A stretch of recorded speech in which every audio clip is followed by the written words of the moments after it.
Hello from SlideNode and hello from Weaves. In the first vid, we talked about how we can take your strings or your fixed pieces of text, put all of them together at one place called values.xml. In the second vid, we talked about your user interface controls that are called views in Android and how they are managed by this invisible rectangle, which is also called a view group.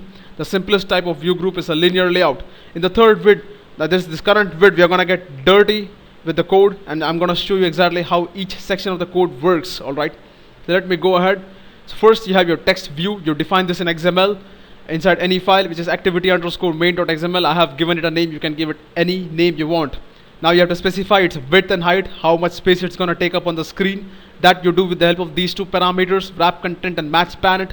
We have discussed these two in the last vid. Next, you specify what text it is going to display. It's going to display hello world. Now this hello world text is defined inside your XML. If you remember, right, we gave it a name, hello underscore world, and that is the same thing we are referring over here. Then this is inside your view group, which is linear layout in our case, which is the simplest type of view group you have. You have a width for the view group also. Again, if you remember, you have the controls, you give a width and height to them. The same way you have the view groups, that is the things which are responsible for managing your controls. Again, we have to specify a width and height for them also. And then we specify that it's horizontal in nature. It's gonna have all the things stacked one near each other, not one below each other. So we are gonna say it's horizontal. And last but not the least, we are gonna say that the schema for all these tags are defined at this URL over here. Now remember, you don't have to write all this. Your Android or your Eclipse ADT takes care of making all these things for you, but it's important you understand how these things work. So in the next slide, I'm going to show you exactly what is the most important file in your Android app. So if you remember, here is your manifest file, which is the most important piece of information you can have. It is made up of 4 important parts. You have your manifest tag over here. This is the place where you're going to specify what your package is, what is your version of your app and stuff like that. Then you have your uses SDK, where you're going to say that this is the minimum Android version for which I'm making my app, and this is the actual targeted version for which I plan my users to, get my app. And next, you have your application tag, where you're going to say features like themes, icons, stuff like that. Not much important, so I'm not going to discuss about application stuff over here. And last but not the least, you have your activity tag, inside which you specify what is your main screen. Now if you see this screen over here, hello world, your Android apps are made up of screens. Now each of these screen is called an activity. Now there may be several activities, but like Java, you have one main function. The same way you have one main activity that is going to be launched when your app is started, right? So here I'm going to specify all the details. So first, talking about manifest, you have your package. You take which package you have your code deployed in. If you remember, your Java class files and Java.java files are placed inside packages, and that's exactly what follows in Android 2. This version is for your app 1.0, numeric and string representation of the same thing. Uses SDK, as I said, I want to develop my app for a minimum honeycomb platform. That is, I have said minimum SDK version is 11. Target SDK version is 17. I'm saying that even though my minimum is honeycomb, I'm actually making my app for Jelly Bean. That's the target SDK version.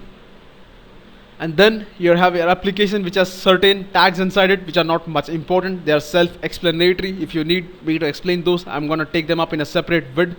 Activity, here I'm going to say the name of my Java file, which is launched when my Android app is started. And then I specify the name of my thing, which is your hello world. You see this piece of text over here, this capital hello world above?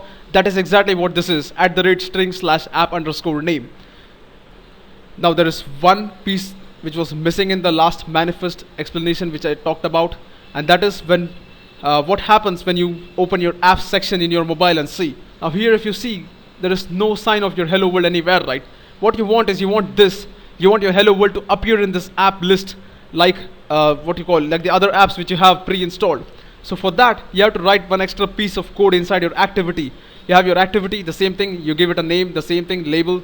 Here you have something called intent filter. Now this intent filter is a separate concept which we are going to take up in a separate bit, but for now what you need to know is, when you write this piece of text from intent filter to over here, you're telling the Android system that, dude, I want to appear in the main list, can you please put me there? And your Android system says, yeah, right, we'll put you there.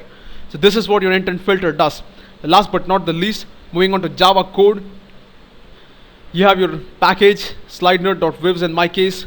And you have your class, which is main activity. You can give it any name, you know that. Now it extends activity. Any screen in your Android that wants to display itself extends activity.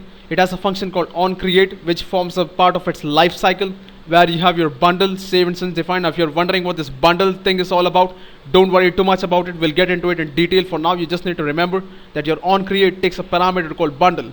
And then whenever you use any standard lifecycle methods in Android, you have to make sure that you call the superclass implementation of that method by saying super.onCreate. You're telling the Android system that, hey, I'm calling onCreate. You also call onCreate on activity, which is you're saying you're calling your parents onCreate stuff. And last but not the least, you have to specify, right? You have to specify which is your appearance file. Now, how does your Java code know that where is your appearance defined? You have to say, hey, dude, this is where the appearance is defined. It's defined inside r.layout.activity_main. This is the file where you wrote all those things, linear layout and text view, the width and the height and all the stuff. And you have to say that by calling this method setContentView, where you specify this file. All right. And last but not the least, you make the necessary imports, and bam, you're done. So in this vid, we have covered about the different files. In the next vid, we are gonna go into that Eclipse, create the project, and get our hands dirty and see if things are coming as per what we have talked so far. So if you like what you saw, please subscribe to my channel, comment, let me know what you think about this. Thanks for watching. I'll catch you in the next vid.